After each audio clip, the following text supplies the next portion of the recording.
wabarakatuh. Om Swastiastu, Shalom, Namo Buddhaya, dan salam kebajikan. Halo teman-teman semua, perkenalkan nama saya Gita Indariana dengan NIM 231520800, Program Studi Pendidikan Pancasila dan Kewarganegaraan Fakultas Keguruan dan Ilmu Pendidikan. Video ini saya buat sebagai salah satu bentuk pemenuhan tugas ujian akhir semester pada mata kuliah Sosiologi Pendidikan. Video kali ini saya ingin membahas salah satu masalah sosial yang menurut saya cukup serius dan masih terjadi sampai sekarang, khususnya di daerah Kabupaten Kolaka. Judul yang saya angkat adalah dampak pertambangan nikel terhadap lingkungan dan kesehatan masyarakat di Kecamatan Taketada. Menurut saya, topik ini sangat penting karena bukan cuma soal lingkungan, tetapi juga menyangkut kehidupan masyarakat seperti nelayan dan petani. Kalau kita tahu, Kabupaten Kolaka itu memang dikenal sebagai salah satu daerah sebagai penghasil nikel terbesar di Indonesia. Di satu sisi, pertambangan ini memang membantu perekonomian daerah, tetapi di sisi lain, ada dampak yang cukup besar juga terhadap lingkungan. Berdasarkan penelitian dari jurnal yang diterbitkan oleh e-jurnal IAIN Palopo, aktivitas pertambangan nikel bisa menyebabkan kerusakan lingkungan seperti pencemaran air, kerusakan lahan, bahkan sampai mengganggu ekosistem. Jadi menurut saya ini mulai terlihat bahwa ada ketidakseimbangan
dampak besar terhadap lingkungan dan kesehatan masyarakat.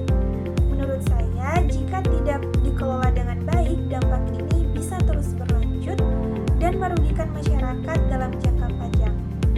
Baik, mungkin cukup ini saja yang dapat saya sampaikan di video kali ini. Saya juga menyadari bahwa dalam penyampaian video ini mungkin masih terdapat kekurangan baik dari segi data maupun penjelasan. Oleh karena itu, saya mohon maaf apabila terdapat kesalahan atau kekeliruan dalam penyampaian informasi. Semoga video ini dapat memberikan manfaat dan menambah wawasan bagi kita semua. Terima kasih sudah menonton.